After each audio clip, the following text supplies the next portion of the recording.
Greetings, comrades. This is Unforgiving Caleb, back with a pretty random video. This is a video I'm contemplating doing for quite a while now, and I wanted to compare two really awesome controllers for the Switch. We got the official Nintendo Switch Pro controller here, and we got the 8BitDo Ultimate Bluetooth controller, which I, unplugged, so it's not flashing when I unplug it, whatever. And I'm going to be comparing the two and basically tell you what I like and don't like about each controller. So I guess we'll start with a few categories. We're going to start with comfort. Then we'll start like buttons and joysticks and features. And we'll just work from there. So let's go and start with comfort. First, let's go and talk about the Switch Pro controller. Now, one advantage right off the bat, it has these rubberized grips, so it feels really good when you get a good hold of it, and it feels really comfortable too. That's another thing we'll talk about, comfort, the hands. And I saw the Pro controller a long time ago, and yeah, it looked pretty well. They've emulated the Xbox line of controllers with the asymmetrical joysticks, the D-pad down here and the face buttons up here. Naturally, it's the natural Nintendo layout where it's B, A, Y, X instead of, A, B, X, Y, which you're used to in the Xbox controllers. But, yeah, the rubberized grips definitely help with the comfort a bit. Now, for the 8BitDo Ultimate controller, which I mentioned there are 4 different Ultimate controllers. Naturally, the Bluetooth one is going to be the one I'm talking about because, well, it's the one I have. Plus, it's probably the most feature-packed of the Ultimate line of controllers. But you can see the layout's pretty similar, though if you look carefully, you'll notice that it's a little closer together. Maybe not through the left joystick and the D-pad, but definitely the right joystick and the D-pad. Notice how much closer it is. About definitely a few centimeters, I'd say. But yeah, this controller, to be honest, this fits perfectly in my hands. When I first saw the shape of the controller, I was like, I'm not sure if it's going to be for me, it looks weird, but as soon as I got one and put it in my hands, oh my god, it fits perfectly. It feels really nice, though it doesn't have the advantage of the rubberized grips the Switch Pro controller has. Instead, it has these little, dimples on the side, like you see on an Xbox Series controller, whatnot, some people like it, some people don't. I personally don't mind it, though. If you have really dirty or sweaty hands, these are going to accumulate a lot of dirt and sweat and stuff. So that's something to keep in mind if you plan on getting this controller. But yeah, fits perfectly in my hand. The buttons feel really nice. We'll get to that in a minute. But yeah, I definitely say the Switch Pro controller, for the grips alone, feels a little more comfortable. Some people definitely prefer this, and this fits perfectly in my hands. Even though it doesn't have the rubberized grips or rubber style grips this has, it still fits perfectly in my hands. So yeah, I've never found myself using this more than this, but there's still more we need to talk about. So next up, we're going to talk about button layout. Now, they're pretty much the same as far as the joysticks and stuff go. You have the asymmetrical joysticks here, you got the D-pad, which, Nintendo's been making D-pads for years, for decades actually. They pretty much have it down to a science. Feels good, it's responsive. And the buttons, to me, they feel just a little bit mushy, whereas the 8BitDo controller has a nice little click to it, which I really like in these kind of controllers. And the D-pad, a lot of people say this is probably one of the best third-party D-pads out there, and I'm inclined to agree. It's also really responsive, nice, and of course got the joysticks here. And as you all know, the big advantage the 8BitDo controller has over, well, just about any controller out there, the joysticks, because they're Hall Effect Joysticks. Basically, they use magnetic sensors, which not only make them more accurate, but decrease the amount of stick drift you have, which is a huge problem, especially with Switch's Joy-Cons. The Switch Pro Controller, from what I hear, isn't as prone to stick drift, but it's still a possibility, whereas here, it's a very small chance. And even if it does have stick drift, all you have to do is just, use the ultimate software on the PC, calibrate the controller, and you're good to go. In fact, I might as well show another one here. Here's my 10th anniversary controller, which somehow connected to my PC, but yeah, when I first got this controller, there's a really tiny stick drift on the left thumbstick here. I was playing Vampire Survivors, and I noticed when I use the fire spell, whenever I move any other direction, it'll always point to the top left, and my character will move very, very slightly to the top left. So yeah, it's not completely immune to stick drift, but it's a very, very small chance that even if there is a chance of stick drift, just use the software and calibrate it, and stick drift's gone. So yeah, that's a big thing with the 8BitDo Ultimate controllers. If there is stick drift, just calibrate it through the software. Stick drift's gone, no longer a problem. Whereas, very satisfying click when putting the dock away. Whereas with this or pretty much any other controller that doesn't have Hall Effect Joysticks, if you do have stick drift, you're screwed. So you either have to modify the controller with a different type of joystick sensors or whatever, or just buy another controller. So that's something to keep in mind. But back to the button layouts. We already discussed the joysticks. Now let's talk about the other buttons. Got the plus and minus buttons over here. Then we got the home button and the screenshot button. A nice shiny Nintendo Switch logo in the middle there. And of course we got the shoulder buttons, as I was here, and the triggers, which Nintendo's notorious for using digital triggers instead of analog, like just about every other controller out there. So you can't really control the strength of the trigger pull. It's like either on or off. That's it. And the back, yeah, not much else. There's the sensor and stuff. There's the Type-C port up here, and the Bluetooth connection button. And down here is the player indicator, which the Ultimate controller also has on the bottom. On the top, you also got Type-C, Bluetooth connection. But I actually like this layout a little better because you got the home button right in the middle, like where you see like an Xbox controller, or I guess sort of a PlayStation controller, though their button's like down here instead of up here. And we got the customized buttons here. Then we got the star button, which doubles as a screenshot button, but it also activates turbo functionality, which we'll get to that later. And we have an extra button here. This is a profile switching button, which if you go in the Ultimate software, you can configure different profiles for the controller, up to 3 different profiles. Then after you save it and configure it, you just press this button, and it'll let one of these lights in the middle and determine which profile you're using. There's that. Anyway, got the triggers up here. Got these. I like these triggers a lot better. Yeah, the analog triggers, of course. And back, yeah, a little extra here. Now, you got these 3 prongs. This is where it plugs into the charging dock here. You also have a separate switch here, which switches between Bluetooth and 2.4 GHz wireless, which we'll get to that in the features in a minute. And we got 2 grip buttons, which out of the box they don't do anything. You got to use the Ultimate software to configure it. So that's it for button layout. They're pretty similar, but I like the 8BitDo controller a little bit more because all these buttons are spread out here, whereas here they're just right here in the middle, one convenient spot. And of course, got an extra button here for profile switching, and of course you got the extra grip button, which I don't use that much, but rather have them not need them than need them not have them. So let me hydrate real quick.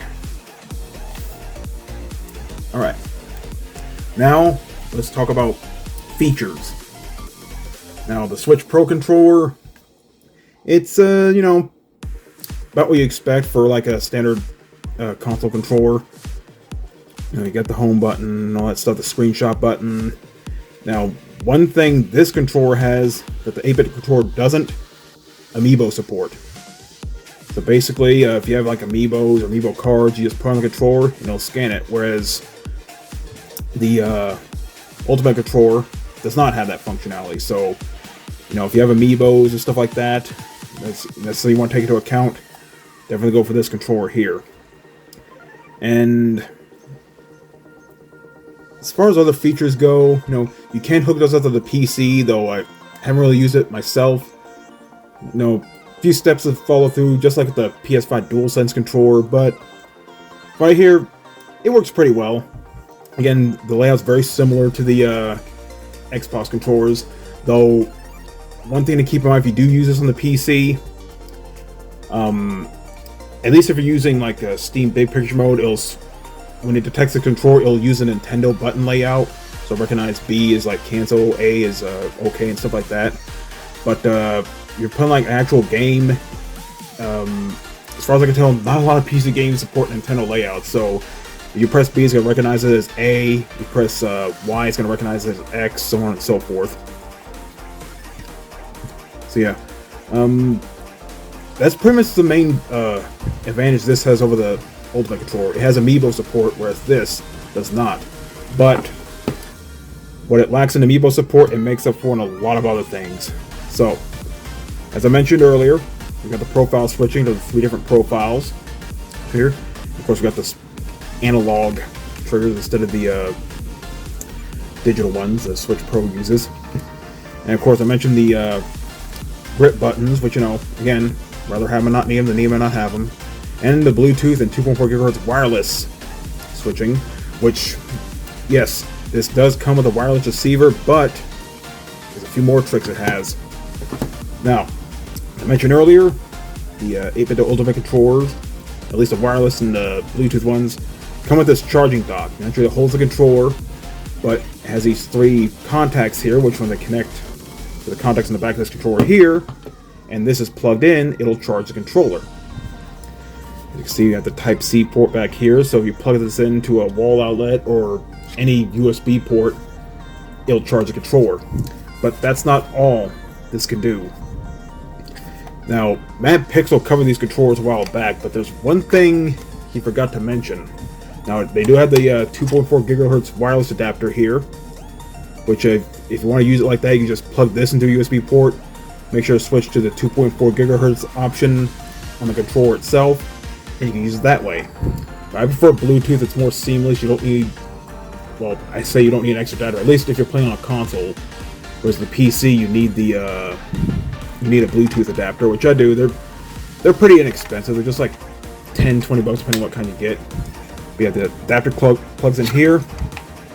Now, what one person mentioned in Matt Little Pixel's video of these is that if you plug this into a PC and the wireless adapter is plugged in here, then this charging dock will double as a wireless adapter. Because, might as well show again. There's the adapter again. You can see through the light there's an actual USB port, so it'll actually connect through here as well.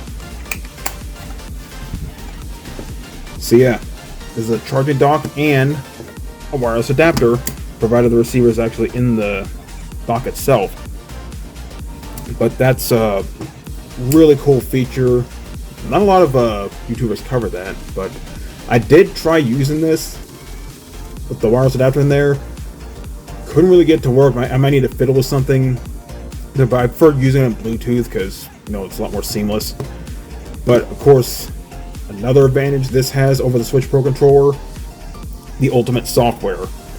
Now granted, it's not perfect, but it makes this controller do a lot more. As I mentioned, you can use the Ultimate software to set up profiles for like different button combinations and stuff. And yeah, I forgot to mention the turbo functionality. Basically, when you're playing the game, you hold a button you want turbo, you like hold A, then you press the star button and it'll do turbo, which you'll know when this middle button starts flashing. When you hold the button, it'll start flashing, indicating that turbo's on. When you turn it off, just hold that button again, press the star button again, and you're back to normal. Though, one thing to keep in mind, if you use this on consoles and even Steam Big Picture mode, remember, this doubles as a screenshot button, so when you're setting up a turbo option for a button, and you're pressing that, you're going to inadvertently take a screenshot. So that's not a deal breaker. I just find it funny, which of all the buttons, the turbo button, they use the screenshot button, but there you go. But yeah, the Ultimate software, you can set up profiles. You can also set up what you want these grip buttons to do. And another thing, as I mentioned earlier, you can calibrate the controllers. Like, by the off chance, there's a rare chance you do get stick drift. You just calibrate it through the software. Just run the test, run the joysticks around a few times, then press the triggers. It's calibrated and you're good to go. The one thing to keep in mind, if you set up profiles and stuff, you got to make sure to close the software after you finish saving the profile, so it'll actually save it. Now the profile switch is a little finicky for me. Like when I set up a profile for like turbo, a different button combination for the button, saving's a little finicky. I have to turn off. They say turn off the software, then it'll save it. I actually have to turn off the controller itself. Then I turn the controller back on, then it'll switch the profile.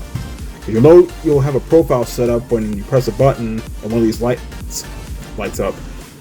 Which, if you press a button and none of the lights up, you don't have a profile set up. So that's something. I don't really use a profile system, but it's a nice thing to have. So one thing I forgot to mention about the Ultimate controller, pretty much my only real gripe I have with this controller is that it doesn't have a connection switch in the back. Basically, when I'm talking about the Pro 2 controller, it has a switch where you can switch between X input, D input, Mac, and switch, whereas this controller, it doesn't have that. It would have made connection between different things a lot more seamless, which that's pretty much the only real big gripe I have with this controller. Yeah, the lack of amiibo support, you know, that might be a turn-off for some, or maybe it could have done with a connection switching profile thing like the Pro 2 controller does. But other than that, you know, still love this controller. And who knows, I might do a Pro 2 comparison as well. And that about covers this video, comparing the Switch Pro controller from Nintendo and the Ultimate Bluetooth controller from 8BitDo. And I'm going to tell you right now, they're both awesome controllers, but if I had to pick just one controller, I'd say go for the 8BitDo controller. It has a lot more features. Yeah, it doesn't have amiibo support and all that, but you know, I don't have any amiibo stuff, so it's not a deal breaker for me. But if amiibos are a must for you, then definitely go for this. But for me, I love this controller. That's why I got this and both of the 10th anniversary edition controllers. You get a lot more for your money, which, yeah, both of these retail for the same price, $70. But I tell you right now, this is definitely worth the price and then some. Because again, you get pretty much almost all the features this has, plus you get the charging dock and wireless adapter. And of course the Type-C cables, you can actually charge it, which, yeah, it'd be weird to have wireless controllers that don't include charging cables, like including it's like buying a car and it doesn't include car seats. Weird that. But again, both awesome controllers, but if I had to pick one, I'd go for the Ultimate controller. It does a lot more for the same amount of price. So again, I have them both, I love them both, but I use this a lot more because it does a lot more. So anyway, that's it for this comparison video, comrades. Not saying one's better than the other. They have their advantages and disadvantages, but the amount of features this has, and again, just the overall feel in my hands, I just love this controller. I had to give the edge to this one. But again, if I feel like keeping it simple, you know, want a nice rubber grip while playing, I definitely go for this. But for the most part, the 8BitDo Ultimate Bluetooth controller is a way to go for me. So anyway, this is I'm Caleb signing out. You all have a good day. Even when you feel low, you can still go. Even when you feel slow, you can still go. Even when there's no hope, you can still go. I never answer to no, man, I still go. Go, go, go, go, go, go.